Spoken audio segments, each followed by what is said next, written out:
আসসালামু আলাইকুম প্রিয় দর্শক, আজ শেয়ার করব কাঁচা আমের এক দারুণ স্বাদের মজাদার আচার।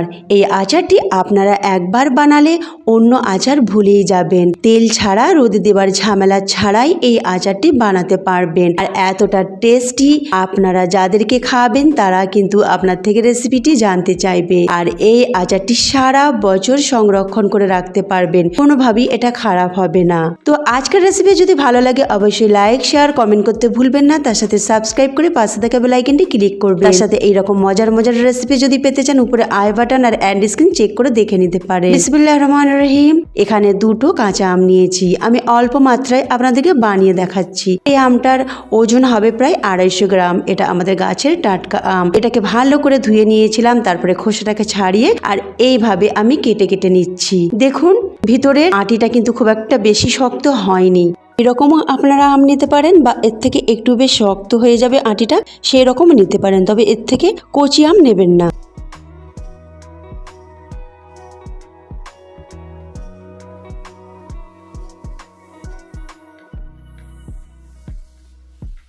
এবার আমগুলোকে একটা পাত্রে নিয়ে নিলাম। এবার এতে আমি দেব চিনি। চিনিটা 100 গ্রামের থেকে একটু সামান্য বেশি দেব।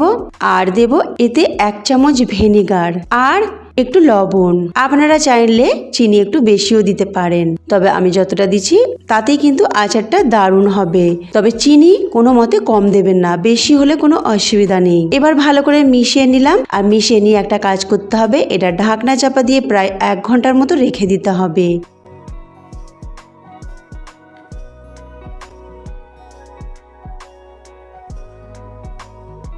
এক ঘন্টা পর চেক করে দেখছি চিনি অনেকখানি গলে গেছে। আমের সাথে মিশে দেখুন অনেকখানি পানি জড়ো হয়ে আছে। এবার এটাকে আমি একটা আলাদা পাত্রে নিয়ে নেব। তো গ্যাসে একটা আমি প্যান বসাবো, আর এই প্যানে দিয়ে দেব আমগুলো। আর তলায় যে চিনিটা জমে আছে সেটাকেও খুব ভালো করে মুছে দিয়ে দেব। আর এইরকম পাত্র হলে খুব ভালো হয়, তাতে আমগুলো ছড়িয়ে দেওয়া যাবে আর খুব সহজভাবে এই আমের আচারটি তৈরি করা যাবে, আর একটা ভেঙেও যাবে না। তো আমি স্প্যাচুলার মাধ্যমে খুব ভালোভাবে এগুলোকে ছড়িয়ে দিচ্ছি চারিদিকে।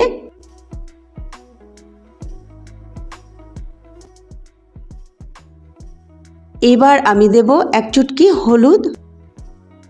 হলুদ দিলে এর একটা দারুণ কালার আসবে, সেই জন্য হলুদটা দিচ্ছি, তবে 1 চুটকি। তো যেরকম আপনারা আম নেবেন সেরকম হলুদ দেবেন। এবার ভালো করে হলুদটাকে মিশিয়ে নিলাম আর ঢাকনা চাপা দিয়ে 5 মিনিট কম আঁচে বসিয়ে রাখবো। যেহেতু আমার আমগুলো মোটা মোটা কাটা, সেই জন্য আমি কম আঁচে কুক করছি। যদি আপনারা খুব পাতলা করে কাটেন তো আপনারা মিডিয়াম টু হাই আঁচে করবেন। এবার 5 মিনিট পর এটাকে উল্টে দেব। উল্টে দেওয়ার সময় সাবধানে করবেন, এই সময় আমগুলো খুবই নরম থাকে। স্প্যাচুলার মাধ্যমে এগুলোকে আমি উল্টে নিচ্ছি।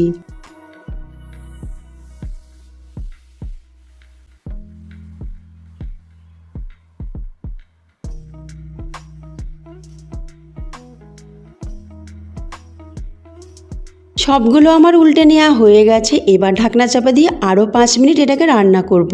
এদিকে একটা মশলা তৈরি করে নেব। 1/2 চামচ 5 ফোড়ন নিলাম, আর হালকা আছে এটাকে নাড়াচাড়া করে ভেজে নেব প্রায় 30 সেকেন্ডের মতো। আর এটা ভেজে নেওয়া হয়ে গেলে একটা দারুণ সুগন্ধ বেরোবে, তখন দিয়ে দেবো চিলি ফ্লেক্স এই 1/4 চামচের মতো। এবার এটাকে নাড়াচাড়া করে চুলা থেকে নামিয়ে ঢাকনা চাপা দিয়ে এক সাইডে রেখে দেবো, যাতে এর ফ্লেভারটা না চলে যায়। 5 মিনিট পর এদিকে আমি আমটি চেক করে নেব। তারপরে আমগুলোকে সব আমি উল্টে দেব। উল্টে দেওয়ার সময় আপনারা দেখবেন কত দারুণ ট্রান্সপারেন্ট হয়ে গেছে আম, তার মানে আম খুব ভালোভাবে রস টানছে। তো আমের এই কালারটাই পারফেক্ট হবে। যখন দেখবেন আমের কালারটা অনেক চেঞ্জ হয়ে গেছে, আম একেবারে স্বচ্ছ হয়ে গেছে, তখন জানবেন আপনার এই আমের আচারটি একদম তৈরি হয়ে গেছে। তবে এখন পুরোপুরি রেডি হয়নি, দেখি বুঝতে পারছেন কালারের মধ্যে কতটা ডিফারেন্স রয়েছে। কোনো দিকটা স্বচ্ছ হয়ে আছে, কোনো দিকটা একটু একটু আমের কাঁচা ভাবটা দেখতে পাওয়া যাচ্ছে। তো এখন এটাকে কুক করতে হবে। তো কুক করার আগে আমি যে মশলাটা তৈরি করেছিলাম এই মশলাটা আমি উপরে ছড়িয়ে দেবো। এই মশলাটা দিলে কি হবে, একটা দারুণ ফ্লেভার আসবে আর একটা দারুণ কালারও আসবে, আর খেতেও কিন্তু দারুণ লাগবে। এবার ঢাকনা চাপা দিয়ে এটাকে আমি এইভাবেই রান্না করব 5 মিনিট। তারপরে 5 মিনিট পর ঢাকনাটা খুলে একটু হালকা হাতে নাড়াচাড়া করে দেব। নাড়াচাড়া মানে এইভাবে একটু উল্টে দেব স্প্যাচুলার মাধ্যমে। দেখুন এটা কতটা স্বচ্ছ হয়ে গেছে, এটা একদম তৈরি হয়ে গেছে। যেহেতু এটা একটু পাতলা হয়েছিল, তো যেগুলো একটু মোটা হয়েছে সেগুলো একটু বাকি আছে। তো আপনারা যদি খুবই সমান মাপের কাটিংটা করতে পারেন তাহলে সবগুলো সমান মাপের হবে আর সবগুলো একসঙ্গে রেডি হবে। তো যাই হোক, আমি সবগুলো উল্টে দিয়েছি। এবার এগুলোকে নাড়াচাড়া করে নিচ্ছি একটু। তারপরে এটাকে ঢাকনা চাপা দিয়ে আরও 5 মিনিট রাখবো। মোট আমার এটা রান্না করতে 15 মিনিট লাগবে। তো আপনারা পুরো ভিডিওটি ফলো করলে বুঝতে পারবেন কতটা সহজ রেসিপি আর কতটা মজাদার এই আচারটি। বানালেই কিন্তু সঙ্গে সঙ্গে শেষ হয়ে যাবে। যখন কিন্তু বানাবেন একটু বেশি করেই বানাবেন। আমি বলছি এতটাই মজাদার যে আপনি হয়তো খেতেই পাবেন না। তো এদিকে 5 মিনিট হয়ে গেছে। দেখুন আমি এবার এটাকে তুলে ধরছি আপনাদের সামনে। দেখুন এর মধ্যে যে একটা পানি পানি ভাব রয়েছে, এটা কিন্তু পানি নয়, এটা চিনির রস। আমার আচার একেবারে পারফেক্টভাবে তৈরি হয়ে গেছে। গ্যাসের ফ্লেমটা বন্ধ করে দিয়ে এটাকে ঠান্ডা হতে দেব। তারপর ঠান্ডা হয়ে গেলে বাটিতে নিয়ে নেব। বাটিতে নিয়ে নিয়েছি। আর দেখতে কতটা লোভনীয়, কতটা আকর্ষণীয় হয়েছে দেখেই বুঝতে পারছেন। আর কালারটা কত দারুণ এসেছে।